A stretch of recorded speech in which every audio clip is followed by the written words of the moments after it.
What's going on YouTube? Hayden back making another brand new Crypto TV episode. In today's video, we're going to be looking at Litecoin, Bitcoin, Ethereum, as well as Theta to BTC because that was the winner for the poll that I put out yesterday. We're also going to be looking at California bill that would legalize crypto for tax payments from cannabis-related business. So this goes out to all you guys who are from California. I actually did check out my analytics, and it seems like most of you guys that watch my videos are from the United States, specifically California. So definitely looking for you guys for some feedback on what you think about this article. Otherwise, if any of that sounds interesting to you guys, make sure to subscribe, turn on post notifications, leave a giant thumbs up. We're doing a pretty big giveaway for some crypto, if not, and some crypto merch when I hit 10,000 subscribers, which is right around the corner. So otherwise, let's jump into today's episode.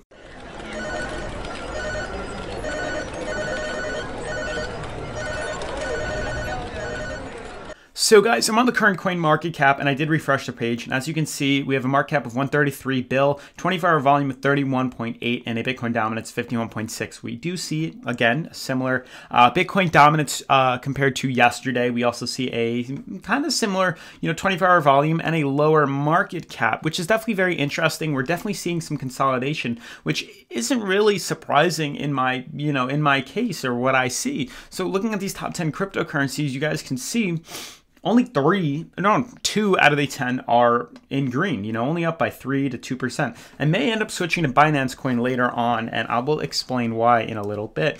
But out of these 10 cryptocurrencies, being 8 out of the 10 are down and in the red, there is a kind of a reason for that. We're seeing some consolidation. We're seeing a slow decrease in the consolidation too. So that is kind of an indication that we are going down. We're down by not really much, only 2 to 3% total. Bitcoin at 3,900 still has not yet to break the, $4,000 barrier it is trying to do, as well as Litecoin being 55.33. Very nice to see it above 55 and above 50 in the number 4 spot. Only down 2.7%, but you can see most of these coins, Bitcoin, Ethereum, we have Litecoin, EOS. Those 4 do seem to be having a very similar, pattern. And you can see they're all trading sideways. And as we know, stability in the market is huge for volume bursts.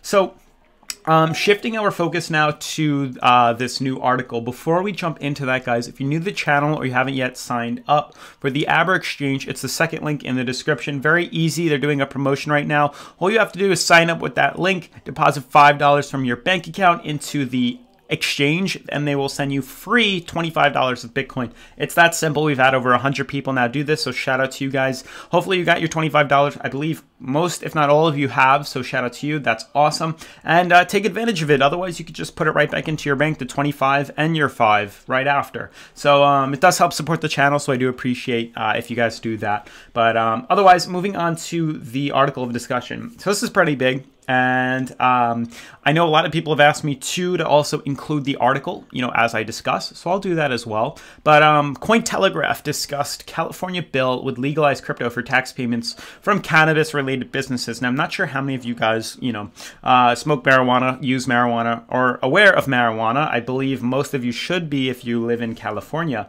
But basically, lawmakers in the United States of California have introduced a bill to allow cannabis-related businesses to pay fees and taxes in stablecoins. The bill was introduced by the California State Assembly on February 21st. Very recent, actually.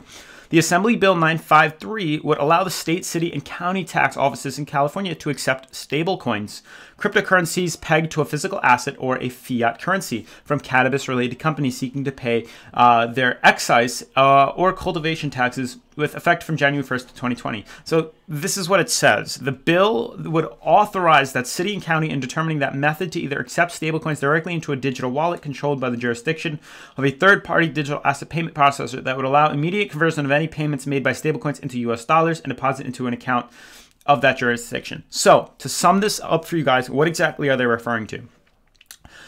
Marijuana, weed. We're looking in California. Some people may consider it to be something they're kind of shy about. They don't want it to show up on their bank history, their statements, whatnot, and so forth. So they're using cryptocurrency as a payment method to kind of avoid having their name attached to it. makes sense. If you didn't want to see your girlfriend, your wife, your husband, your boyfriend to see that you were buying it, selling it, I don't even know. It's just to have some privacy. So they're now including this bill for these stores, and it's going to probably stem from, you know, the marijuana business into other brands as well. But basically, so you can pay them with that, and it goes to something, you know, very similar to what I did with John Moore at the Lamborghini company. We used something called Alliant Payment System, which is a payment processing company that accepts the Bitcoin. So all it really does is they pay you through Alliant. They give their crypto to Alliant, and then Alliant converts that instantly into US dollars and then transfers that into your bank account or the business's bank account. So the business is never really holding on to the cryptocurrency, but they are accepting crypto, just like Apple Pay, just like Samsung Pay, just like Venmo, Quick Pay, all those things. You know, the retailer doesn't really need to know how it works. As long as, you know, it's the customer that needs to know how it works. They need to know how to send it to you. But once you get it, it turns right into US dollars. So there's no real need to worry about that. So the fact that they're accepting that and legalizing that is pretty huge, guys. It's a huge stepping stone. It says cannabis has been legalized in several states in the US. However, cannabis businesses have difficulty securing simple finance services from banks, the vast majority of which secured by Federal Deposit Insurance Corp, FDIC, and are thus prohibited from services in the industry deemed illegal under federal law. So they're getting a little controversy between federal law, using obviously the note, you know, the fiat dollar is a federal banknote. It kind of has some controversy when you use banks to hold money that has been used through crypto, which is, I mean, through fiat for marijuana, which is federally legal, but, you know, state not illegal. Sorry, federally illegal and state not legal. And state legal, my apologies, gets confusing when you're speaking fast. So they're doing this so crypto can be accepted. And that's very interesting that they're going through that. Very interesting. Hopefully that made sense. Sorry for the mumble jumbo, but hopefully you guys understand it. So it says other U.S. states have also introduced bills that will allow tax payments in crypto. In January, legislatures of the U.S. state of New Hampshire proposed a bill to accept Bitcoin for state payments. This bill requires the state treasurer to develop an implementation plan for the state to accept crypto as payments for taxes and fees beginning July 1st, 2020, the document reads. So very cool. I like what California's doing. Hopefully, you know, in a couple of years from now, I will be moving there and living there because I love California. Love the weather. Don't like the snow. Don't like 12-degree weather, but otherwise, let's move into today's episode. So we're on the current coin market cap. The current technical analysis for Litecoin USD on Coinbase. Very easy to consider it. Doing US, I know I had a lot of controversy of, oh, do it to Bitcoin, do it to US. It's easier for me to call out prices if I do it into the US, and they're very similar in charts as well. So basically, looking at Litecoin on its daily, nearing overbought on its daily, it's slowly starting to come down. You obviously can see we did dip as low as around $53 and change. Made sense. I did say yesterday we were heading lower, and that's pretty much what all of today has been, is a consolidation, a retracement, you know, dip in the price. Scrolling back out, I do want to see if we have any sort of support there, and we do kind of have a tiny bit right here, but it's not really that strong. You know, it could pull as low as potentially 53.70, and that could be the bottom line for it. I don't think it's a very strong support. I think it needs to pull even lower, potentially hitting $51 to $52. That's where I'd feel a little bit more comfortable with this whole thing. But definitely a pullback is needed. We could definitely see that in the next day or two. I believe the 4-hour would look a lot better than this RSI on the daily, but being only 63 is kind of, you know, too far to one side, and we need consolidation back down to the 50 zone, if not even lower would be nice. You know, a test of 51 should bring it down to, you know, 40s, mid 40s to 50, and then that would give us enough volume to push up higher.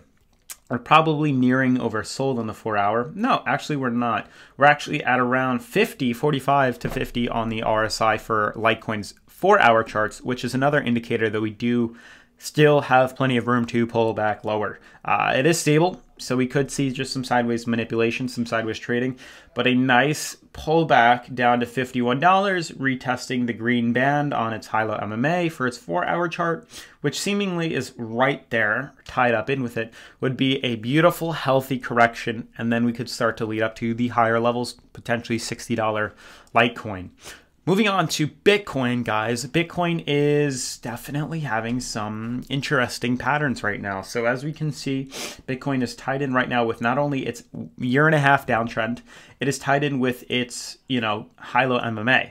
So being so much so sideways traded, you can see practically little to no volume. I'm going to draw this line in. Not that it's that helpful, but you can kind of get a gist of where all of this previous resistance was and currently the same thing, using it as a support ever so slightly now. Trading out sideways, we do have, I believe, another week now until we really see what exactly is going to happen with Bitcoin. I think we're going to break bullish. Don't quote me on it, but I do think we're going to look for a more of an uptrend. I think we've tested this for so long now, fighting it, and I do think it's about time we, break bullish from it and do head higher. Small uptrend I'm noticing on the daily. May not be 100% exact, may delete it, but you can see what I'm referring to. It's very small, not really that necessary, but definitely some sort of uptrend. Even here, let's see if I can draw it here. Something like that. Yeah, that looks a little bit nicer. Left of consolidation, testing the downtrend, testing its high-low middle moving averages.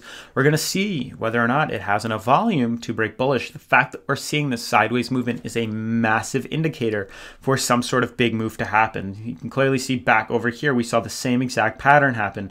We had about a week of sideways trading. Definitely a week and a half. And then we finally, broke bearish, but major volume, major move downwards. Similar pattern is happening right here. I'll zoom in right now. You can see same thing is happening. Again, little to no volume, trading sideways, indication of a big move is coming. Lastly, to wrap it up with our top 3 blue chips, and then I'll discuss Theta in a second. Ethereum is following Bitcoin. Very obvious. It's trading sideways, having some issues with its green band, but I think it's just looking for consolidation. I'm going to draw in a support right here. You can see it's kind of stuck in this channel here. I'm noticing as we continue the days, but it's stuck not only between its 138, resistance, but also its green band on its high-low middle moving average. We do look very nice, 49 on its daily RSI, so plenty of potential to move higher. But I think the next week we're going to see the same sideways consolidation, and then we're going to, wait to see what Bitcoin does and could potentially blast off. Ethereum will take off too. So moving on to Binance Theta. Unfortunately, I don't know if I can talk about this that much. We may do another 2 or 3 days, maybe another 2 days of Theta before I switch into Binance Coin or another coin. Only because, maybe even EOS, because I heard a lot of people talking about that. Only because there's not much graph. It literally goes back that far and then it's gone. So it's only been on since May 30th, on Binance, so it's not that long. I mean, nice that the high-low MMA is coming in. I did find some sort of uptrend, some sort of support. Pretty obvious. You can see a clear, retest, a clear, pullback, mainly because it was so overbought on its daily, and obviously it's 4-hour too. We needed to come back down. You could see we did retrace back down. We fell down here. Reason being is that was our previous support. So you can see right here where our resistance was, now acted as a support since we broke through. What I am looking to see within Theta is nice consolidation. We're still too, far to one side. We're only at around 58, 60. So we need some movement like this. This is what it needs. And once it hits here, then it can move up higher, and then we can retest our previous high. So I'm definitely waiting for it to come back down, test this blue band, and then we'll see a potentially higher move, waiting for Bitcoin and Ethereum to make a move too. But otherwise, guys, that's going to sum up today's episode. If you're new to the channel, make sure to subscribe, turn on post notifications, giveaway at 10K, and I'll see you guys in tomorrow's episode. Peace.